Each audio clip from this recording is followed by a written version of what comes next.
To be National Signing Day Eve right here at the Voice of College Football. Welcome in to Huskers Live, 109 shows with Greg Peterson from Husker Online. Of course, he makes it all happen here. Leave those comments and questions there in the live chat. We will get to them.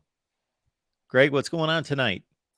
Yeah, not much on my second cup of coffee so far since we got Is that marathon going. because Trying to get all of our presentations done for signing day. So. okay, that's because you got to stay awake or because you're cold? Well, a little bit of both. Okay, yeah, I'm right there with you. I am right there with you. Well, I would like it if it was back to the old days where National Signing Day all hit us the first week of February, just because it would space out the excitement of college football throughout the year. We've got enough going on in December. The season's wrapping up the final weekend. There are bowl games. There's enough going on. The playoff, everything hits in December. And then on top of that, the transfer portal now and National Signing Day. But for me, we could take it back to February. I don't know if there is a possibility of that happening, but for the last 5 years, we've had an early signing day that becomes more and more prominent every year, and this becomes less and less significant every year. Absolutely. It's completely different from when I entered the industry. That's for sure. I mean, this night used to be, you go to bed early and you go into the office at like 2 a.m. Back, when we were the rivals offices back in the day in Brentwood, Tennessee. And you were there pretty much almost 24 hours. And it was like a big payoff for, all your hard work. And now, most of it's all done in December. And this day really almost turns into be a meaningless day, especially when you've already got most of your class already filled out. And there's not much to look forward to tomorrow besides hearing, Matt Rule talk about, the entire class, which he, for the most part, well, not for the most part, but, he talked about that already in December with the guys that were already on the roster. But yeah, it is very different, changing times, but you never know. I mean, coaches hate this. So sooner or later, there's going to have to be a decision on, are we going to do one signing day again or two? Because it really is. I mean, it takes a toll on coaches trying to do their recruiting and stuff while they're still trying to play for a bowl game or for a championship. So it doesn't make a lot of sense the way it's working right now. And I think the whole process is backfired on what they thought it might be. And obviously they didn't know that NIL would also be involved with it and the transfer portal. And yeah, it's just not the vision they had when they brought this in 5 years ago. Yeah, if you're a coach in major college football in December now, you get done with the season the last weekend of November. Maybe your team makes a conference championship game. Most likely they don't. But if you're one of 80-some teams, you got selected for a bowl game. So you go back to practice. You have bowl practices. You have the transfer portal that opens and is humming. And so you need to evaluate guys out there from other teams and get leads on other guys and watch film on them to figure out who you want out of the transfer portal. Then you're recruiting and trying to wrap things up for National Signing Day, which is about December 15th. It's a lot. Yeah. Yeah. There are 4 into this tomorrow, the first Wednesday in February. That was the day. Now it's turned that into just an afterthought and just trying to grab somebody late that just to try to fill out your class kind of a scenario. But sorry to cut you off there. No, you're good. There are 4 hard commits that we can almost assuredly know and reason that they're going to sign tomorrow, but because they committed after the December signing day, they are still just hard commits. Demetrius Belt, the athlete, Ishmael Smith-Flores, the tight end, defensive lineman, Sua Lafotu, and then Jeremiah Charles, the wide receiver. So those 4 players have just committed in the last week and will, Yeah. you would think, sign on Wednesday. Yeah, I mean there's no question there. So that you're sitting there at 70 or 27, hard commits or signees, and you got a lot of roster changeover and stuff, and so really tomorrow there's only one really name that you even are looking out for Nebraska, and that's DeAndre Barnes, who is a nice looking athlete, an Aurora, Colorado, Regis Jesuit product. And, he can play both sides of the ball, receiver, defensive back. He's an athlete, but, he fits that Matt Rule mold. He's a class 5A 200-meter champion in track. So, the guy can run like a gazelle, and, another nice addition that you make room for, even though you've got a kind of an implosion of new faces on your roster at the moment. So, we'll see. We hear from Matt Rule tomorrow at 2:00. So, he'll be able to talk about everybody. And, the nice thing is that you've already been able to talk to some of the other assistant coaches that we keep meeting here in kind of a spread out fashion. And, with the guys that have already signed, they can actually talk about. So we've actually had a little bit of insight from the assistant coaches so far on that front. Barnes has 6 offers. He's a top 10 player in the state of Colorado at cornerback, 6 feet, 175 out of Aurora. And it seems pretty certain that he is headed toward Nebraska. That's certainly the best offer. It is his best offer on the board. Yeah. Yep. All right, everyone. We welcome your comments and questions here at the Voice of College Football as we hang out with Greg here for the next 60 minutes. Come on back next week and bring some folks with you. Actually, we've got plenty of time tonight. You can go out there on social media and otherwise and bring some folks with you.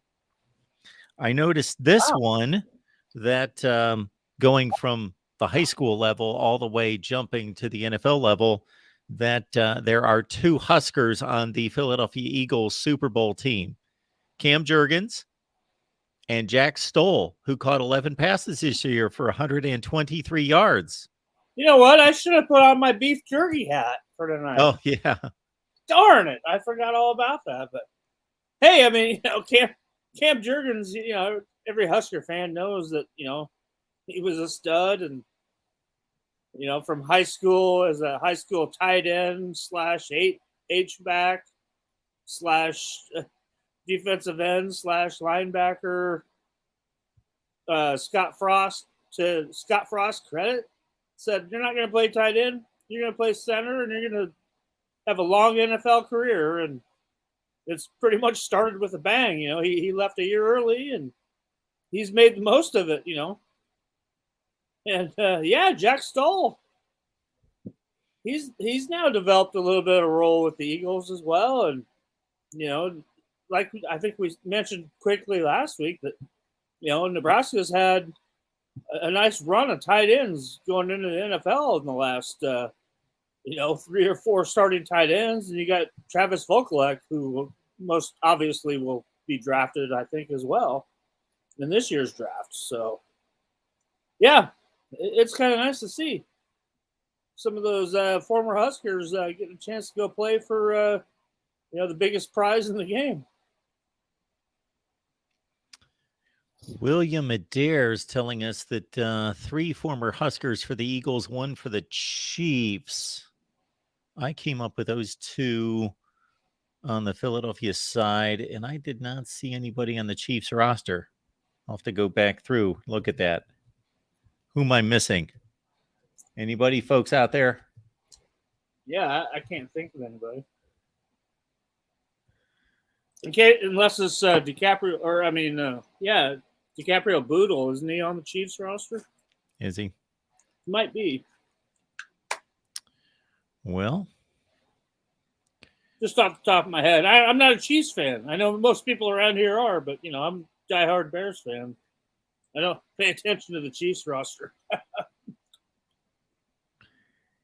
Yeah, I'm looking at the Chiefs roster and I don't see anyone. Okay. Maybe he's on the practice squad, something, whatever. Anyway, and Ndamukong Suh for the Eagles. Is Yeah, there Ndamukong you go. Suh on the Eagles? Yeah, he is. He had a big Okay. sack. Okay. Yeah, there you go. That was a big one for me to miss. Obvious one that we both missed. Yeah, absolutely. There's That's three. a big one to miss. So he could pick up Never his heard of that guy. second Super Bowl ring. Yep. Won one with the Buccaneers a couple of years ago. Yes, he did. Along with Levante David. Very good. I'll let people know that we talked to Bryce Turner out of the 2023 class this week. So you can catch that interview right here. Check Cool. that out. We also have a comment coming in from right out of the gate from C. William Owens. Out of all the offensive line recruits and portal transfers, how would you rank them on their immediate impact? Do you want me to read these guys off and see what you think of them? Well, yeah, you can, sure. Offensive line is what William's looking for. You've got Gunnar Gatula, 6'6", 285. Yep, I'm well aware of Gunnar. You've got Brock Knutson, It lives like 5 minutes away. 6'7", 270. You've got Sam Sledge, 6'4", 270. Mason Goldman, 6'6", 260. And then out of the transfers, Jacob Hood from Georgia. And Ben Scott from Arizona State. And there we go. Yeah, no. I think Hood is the guy that you're really looking at that's going to come in here and I think take one of those starting positions. I mean, obviously, we haven't seen any of these guys yet. But, you know, Ben Scott also is a very good guy to have in there for the battle for the center. And, you know, I wouldn't doubt that he wins that job. So, you know, I like what they have there. And then, you know, most of these other guys now are all in-state recruits. And, you know, Gunnar Gatula, you know, he's a very good high school player. You know, his dad's a head coach at Lincoln Southeast. You know, I think he's a guy that comes in and, you know, it's going to take 2 or 3 years to develop him into a real Big Ten offensive lineman. And he's a guy that probably, in my mind, moves more inside. I mean, he had to play tackle in high school because he was like the biggest kid on Southeast squad. But I think he could be really good, impactful on the inside, either at guard or at center as well, down the line here. Brock Knutson is a monster. Transferred to Scotts Bluff, you know, from I can't remember the small town he was from, but, you know, he developed himself already into, I mean, he's already got the body, and once he gets here on campus, the sky's the limit for this guy. So, you know, he's like a Teddy Prohaska, height-wise guy, but bigger and stronger frame. Like, you know, this guy looks like he goes out and chops wood every morning before he has breakfast. And, you know, I really like the upside on Brock Knutson. He's been, you know, he was committed here, been committed for a long time and never wavered on that. Neither did Gunnar Gatula, as well as Sam Sledge, another guy that I think Sam might have been the first commit in this class, if I'm not mistaken. It might have been Dwight Boodle, but, you know, Sam Sledge is a legacy. His dad played here. Omaha Creighton Prep product. And, you know, a very heady football player, a hard worker. I think he's a project right now that they're going to have to do a lot of work with him, and we'll kind of find out where he fits in down the road again. But I think more of an interior guy, and you think of all these guys, they play both ways too. So you never know if they find maybe the other side of the ball is good with them too. And then Mason Goldman from Gretna, a kid that really I've been watching him for a couple of years as well, and he's tenacious the way he plays. I watched him twice go up against Sam Sledge during the season here, in regular season and the playoffs, and he dominated Sam Sledge on both sides of the ball. And yeah, I like his style, and height wise, he could get away playing tackle, but I think I think he could also be a really good guard. And his frame is impressive, and once he's in this weight program and strength and conditioning program, he's going to be a monster here in a couple of years. So I really like that haul of in-state guys. If you hit, you get 50%, you hit 2 out of those 4 there that really play a lot of football for you. You're doing pretty good.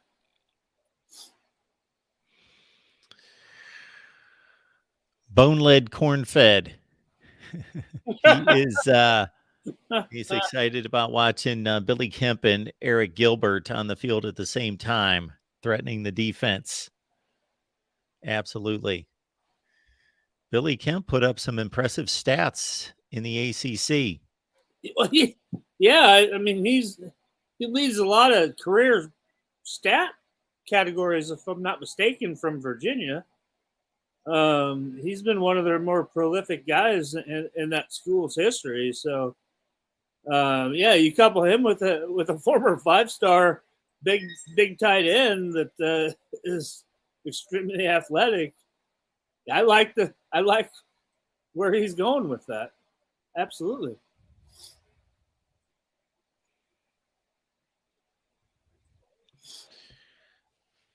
Jera is putting an interesting spin on recent history here. Why does everyone hate Scott Frost so much? They were a very good team in 21. And the AD probably forced some changes. He was one of the only coaches who spoke up in the COVID days. Well, he did fight for a football season. That is true. Yeah. Time just runs out on you. You can't produce, 3-4 wins a year doesn't cut it.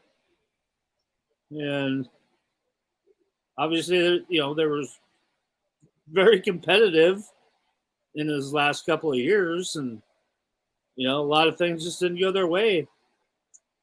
Sometimes that's the way it goes, and sometimes there's some poor decisions made that help in not getting those wins, but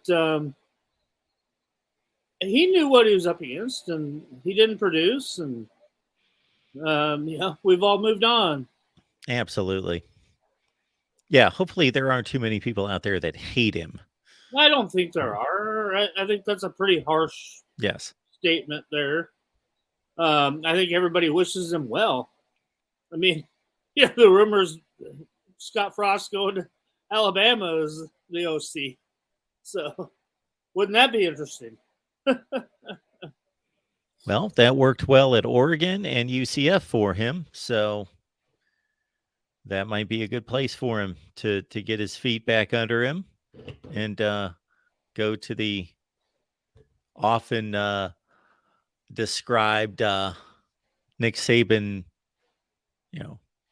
rehabilitation for wayward coaches. Hey, you know what?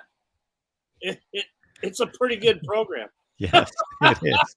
It's produced pretty good results if you go there for rehab.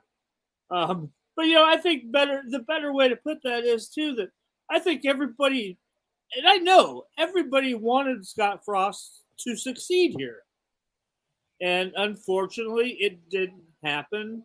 So I don't think there's any kind of animosity there. I mean, most people wish him the best, and what he's going to do next. And I think that's the way everybody should take it. Maybe people out there brag that they hate a guy or something like that, but do you take that for? You think that's the way he really thinks, or is he just trying to brag and be heard? That's my opinion on that. Regardless of whether or not his head coaching tenure turned out at Nebraska, and obviously it did not, he's still an all-time great Husker and contributed much to the program, obviously, as a player. He's an all-time great. He's got national championship rings. Yeah, that can't be forgotten. And, he won't be a guy that, won't be back here. It'll take 20 years for him to get back and be honored on the field. I don't think that's ever going to happen. You'll probably see him here in a couple, 2 or 3 years being honored. Maybe 5. Well, think that in one season in 2024, we will be at the 30-year anniversary of the 1994 national championship team. Yeah, well, I would expect him to be here along with his teammates. So there are going to be championships to be honored here in the next 3 out of 4 years with the 94, 95, and 97 championship teams hitting anniversaries. So hopefully Nebraska can field a good team, and it's just not going to be a halftime celebration in front of a 3 or 4 win team. But I don't believe that's going to be the case. I do expect Matt Rule to be successful. Yeah, I mean, he couldn't have got off to a better start, in my opinion. So I think, and the coaching staff that he has assembled just impresses you every time you meet a new one of those coaches.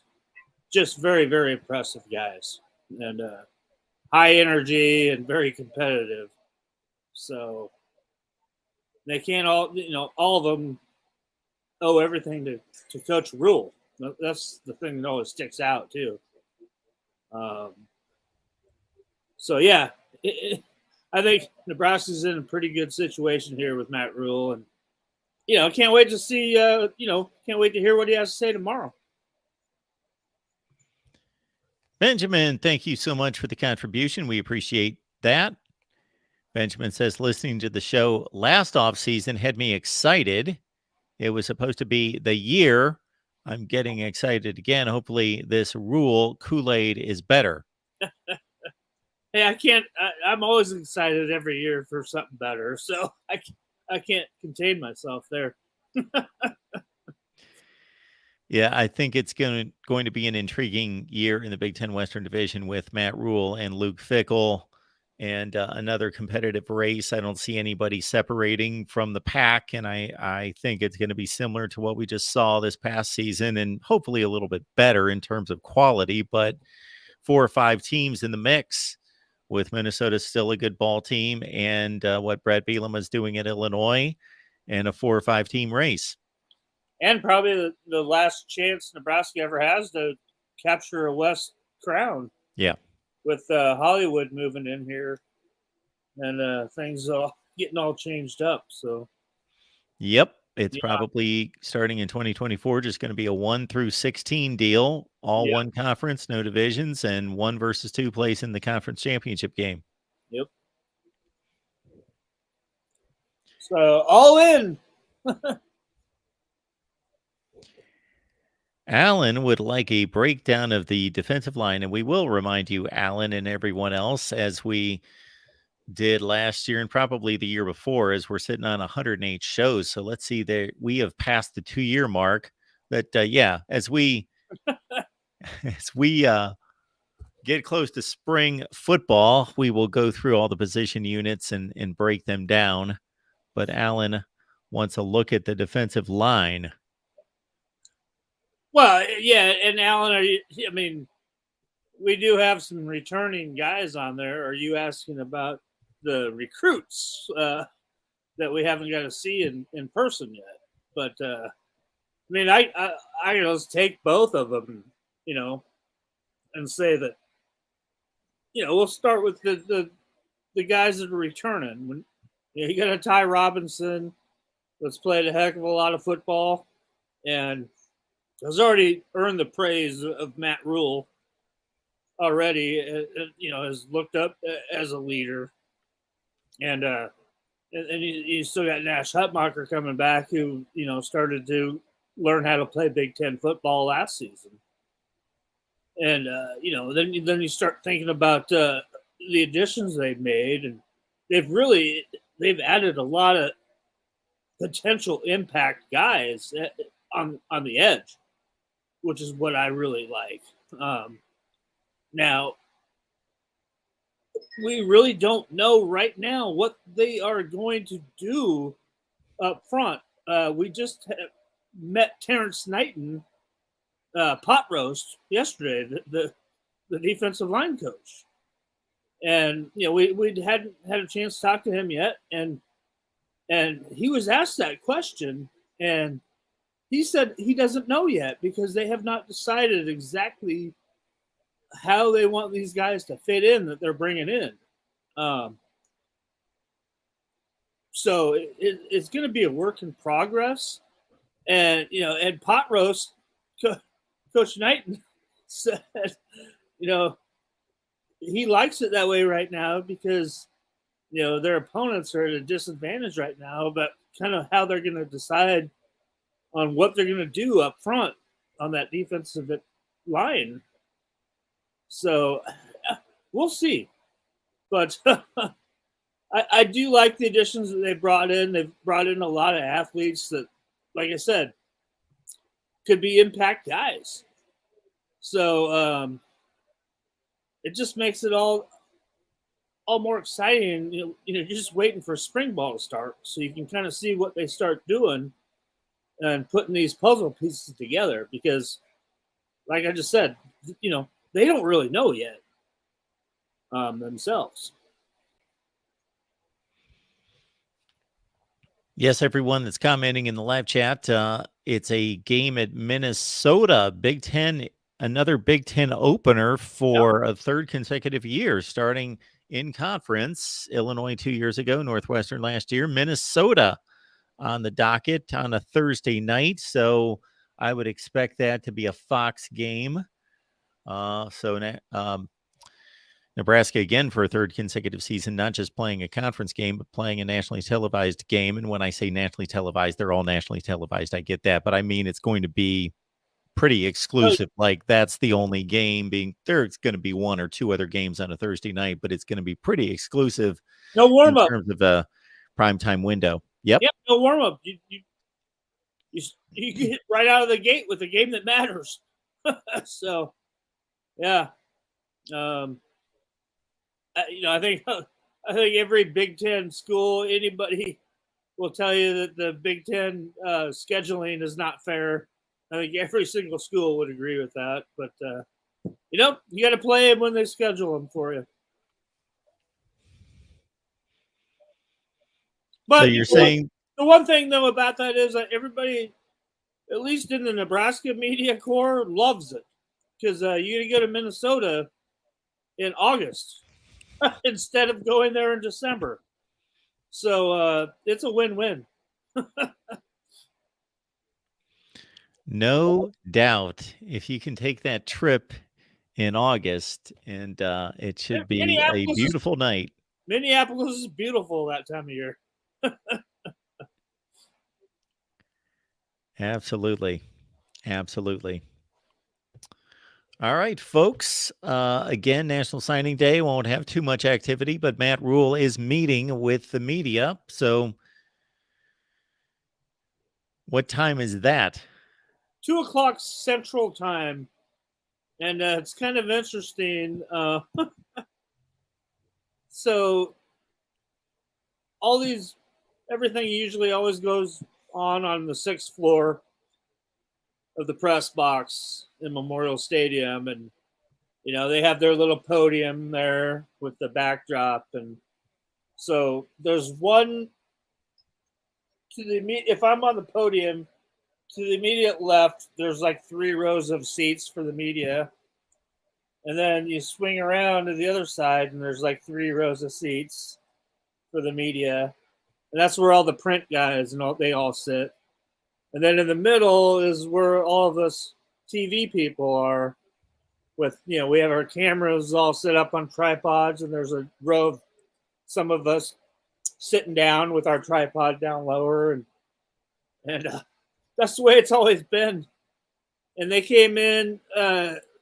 One of the media relations guys, Matt Smith, told us yesterday when we were there that they're going to change it up, and all the chairs are going to be in the middle, looking right at the podium, and then the cameras are all going to have to be in the back row on tripods, because apparently Matt Rule doesn't like having to look either way while he's doing these press conferences. So, hey, you're getting paid what, 7.5 or whatever? You can call the shots. Yes, he is the guy that can call all the shots. He's running the program. Yes, even down to how is the media room set up for the news conference. Yeah, because Matt told me, he's like, yeah, I'm going to have to come in early and get it all arranged. I'm like, well, I'll be here because I'm always the first one there anyway. You're an early arrival guy. You prepare early. You make sure you're all set. Number one, baby. Okay. You're not one of those guys that rushes in at the last second. Never. True professional. My tripod is always front and center, right next to the Husker Vision one that has priority. So very nice. If I don't have that spot, heads roll. So Matt Rule rules the room on one end of the room, and Greg does on the other end of the room. Absolutely. Moonbot. Moonbot's already counted up 4 wins with Michigan coming to town. Wow. Hey, it's January. Do whatever you want. Think whatever you want. Fantasize whatever it is. I haven't even looked at the schedule to know past Minnesota who those other 3 wins would be against. But hey, that would be phenomenal if we could talk about a Michigan-Nebraska game with the Huskers at 4-0. Absolutely. Well, I'm waiting for Moonbot to invite me to the Nebraska-Colorado game this year. I know he's going. That's at Boulder. Absolutely. And you told me that's about a 7 or 8 hour drive? Hey, he lives in Denver. Well, for him, I know. That's a quick drive. I want to go. You guys could report back. We could get a live shot from you. You don't even need a ticket. I can just get a media credential. But I'll hang out with him. And I want to report from the stadium after the game. Yeah. I just have to drive up on my own dime. I don't think I don't know. Maybe we are covering it. I don't know yet. The Big Ten slapped us with a lot of restrictions on covering game video here about halfway through the season last year, which was not good news for me. What was the claim there? If you're shooting your own video and you're allowed on the sideline with a press credential. Internet usage without paying the Big Ten conference, the BTN fee for using footage, live footage. But it's your footage that you shot. Right, but there's a restriction there, I guess, on using it on a website without paying. So you're limited to a certain amount that you can use? Actually, 0 right now, the way it stands. Oh, boy. But, we'll get around it. I've already done it in the past. I'm trying to figure out what the use is then to give media credentials to photogs on the sideline if they can't post it. Well, and even like this, the same goes for any local TV station or anything using their their website with it. They're restricted to only being able to use like 90 seconds on their newscasts and not be able to post anything permanently on their websites. So yeah, BTN's like all of a sudden got very stingy. Alan, we appreciate you being here. Thanks for the super sticker. I'll get it. I'll still get it out there. Have trust in me. I've already bent the rules before, and I just got to figure out a new way to do it. Okay. We're dealing with a wily veteran here. I doubt BTN is listening to the show right now, so that's why I can say that. I don't know. I would say that it would be nice if they were listening to the show, but maybe not this particular show, but any other show. You just have to be subtle the way you use it and don't advertise that you're using it, and then it's all fine. I was surprised this week when somebody hit me up on Twitter and sent the link on Instagram to the official Michigan football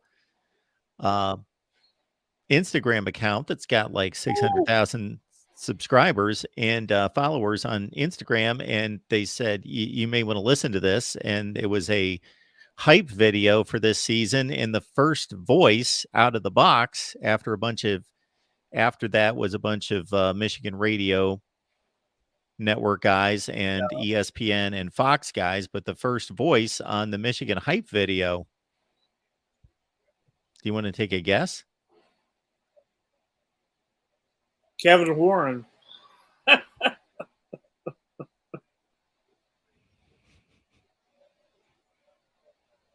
What? You can't hear me? No. Oh.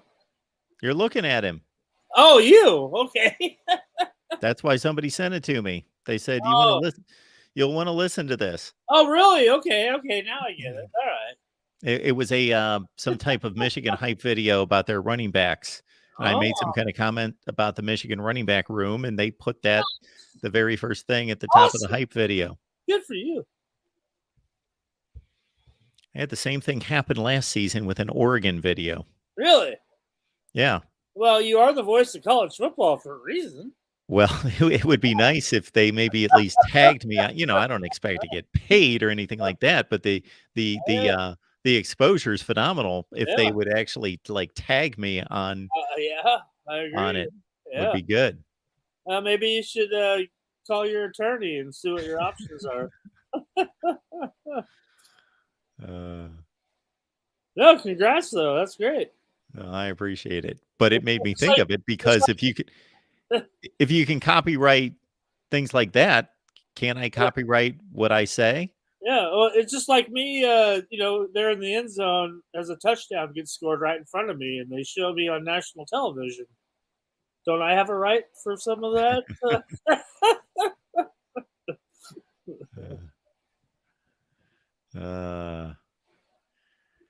Good stuff, folks. But as we go through the off season here, you can always hit us up, whether that's with a comment here on the channel or hit me up at MarkRogersTV at Gmail if you have any requests in terms of content or questions that you have or topics that you want us to hit on. Wow. Sorry. Huskers hit a 3. Yeah, hanging in at Illinois, 36-34. Okay. 2 minutes left. So we will remind everyone of that. And also, as you've seen on the banner many times throughout the show, we would love to get a sponsor for the show. And so please, you can always hit me up and I will let you know what benefits you get for sponsoring the show. So if you've got contact to a particular business that you believe could benefit from sponsoring us here at the Voice of College Football, GBR, then we will let you know all the various analytics and metrics to let you know how many people you reach and all of that. All right.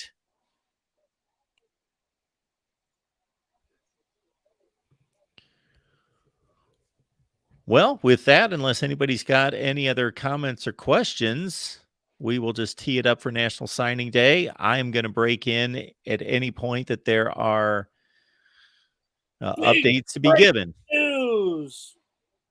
Anything that comes off the wire, I will jump on here and deliver it. And otherwise, catch Husker Online video for Greg's work there on National Signing Day.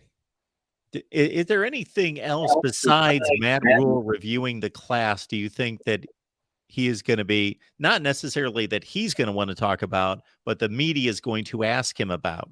Oh, there's always a lot more the media wants to ask. Yeah, no, it's kind of funny because back in the day, Bo Pelini, Mike Riley, even Scott Frost for probably the first 3 years, they wouldn't put any restrictions on them. They would go. They hated it. They'd go for at least 45 minutes, up to an hour, getting grilled by the media. They stopped. They started limiting Frost there the last year and a half, and cutting it down. So now, our beloved SID Keith, man, we love him to death, and so now he kind of limits everything to about 15, 20 minutes. Well, we'll start jumping in there saying one more for coach, and then obviously there's like 3 more asks. He has to finally jump in there and says, "Okay, thanks, coach," and it's done. So it's it'll be limited. Basically, I think most of it will be about the recruiting class, and then I would imagine a little bit about commenting on his complete staff and what he likes about all these guys, which I think are, like I mentioned earlier, I mean, these guys, every single one of them has been just so impressive as a person. And so I think there will be a lot of that besides what the recruiting class is. And obviously everybody knows that we don't know anything until spring ball starts anyway, because, these coaches haven't been able to do anything football related with the guys besides meet with them and stuff at this point. But like I said, the coaching staff to me it's just an impressive bunch of young, competitive dudes. I mean, Terrence Knighton, pot roast played in the NFL, and he's 36 years old, and he's the defensive line coach at Nebraska now. And kids still know who he was.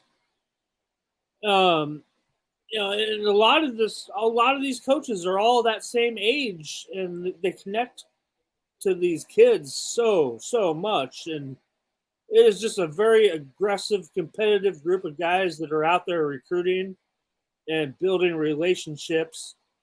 And not a one of those coaches want to be the weak link in the chain. That's why they are competitive.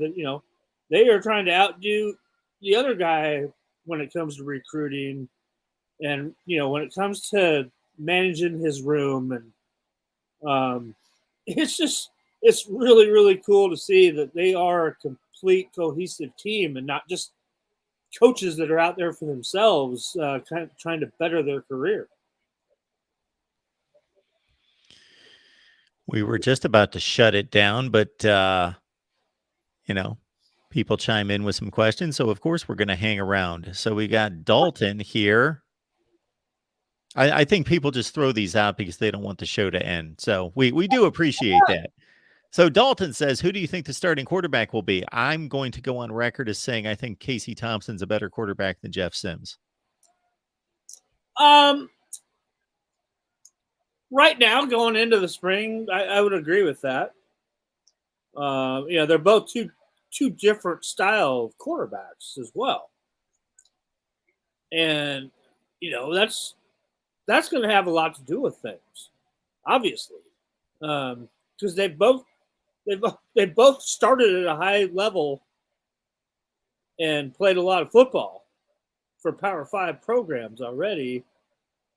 And, we're both highly recruited out of high school.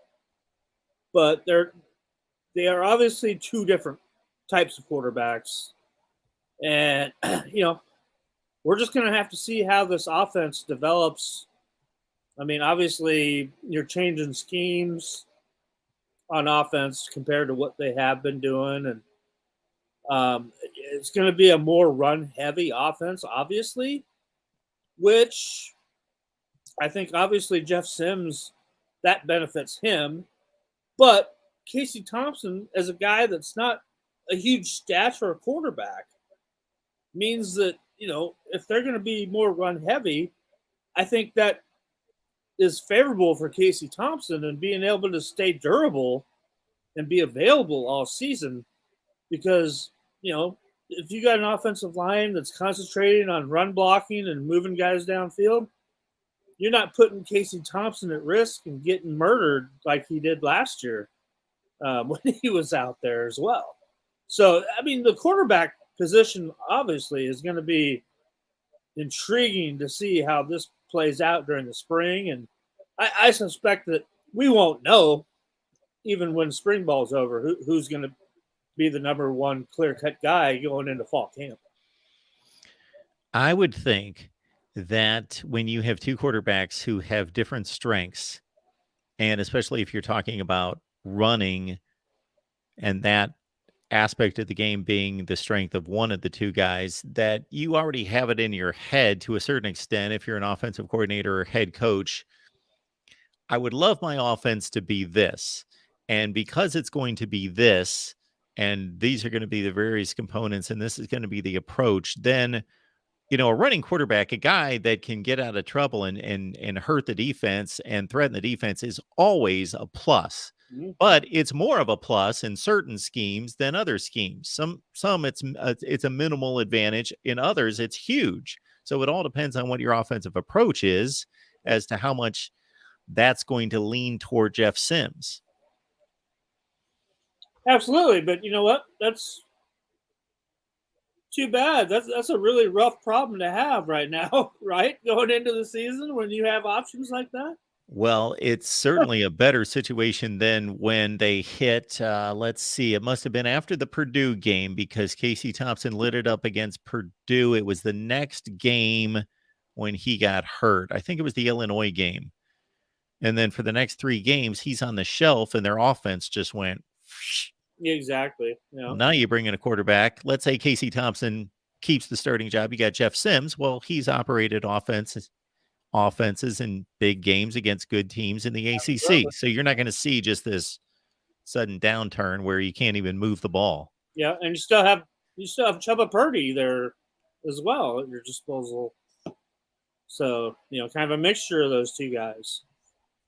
So, yeah, I mean, it's fun speculating about what might be right now. But we'll see. I don't know. I mean, when spring ball starts, maybe Jeff Sims all of a sudden wows everybody, and I don't know. But at least I think you know what you're getting with Casey Thompson, especially 100% healthy Casey Thompson, because there's a big difference there when it comes to Casey Thompson. When he's 100% healthy, he's a pretty darn effective quarterback. Yeah, when I say that I believe Casey Thompson's a better quarterback, it's not like I think he's Peyton Manning and Jeff Sims is nobody. I think it's a relatively close competition, but I just personally, from what I've seen, think Thompson's better. Yeah. Well, he's going to be 45 years old here this season. He should be better. 25. I'm sorry. I'm just joking. He and Tom Brady are 45. Yeah. So we also have Dalton coming back with wanting us to take our shot at predicting a record for this season. Oh, so here's my go, Greg. I'm going to say I'm going to go with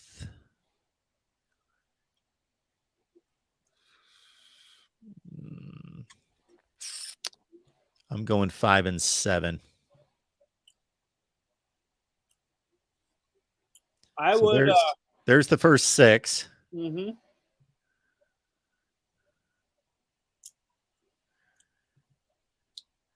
I'm gonna look at it like this. You've been down. I mean, you're way down in overall rankings and offensive points scored, defensive points allowed. I mean, you're scraping down there. You're it's embarrassing.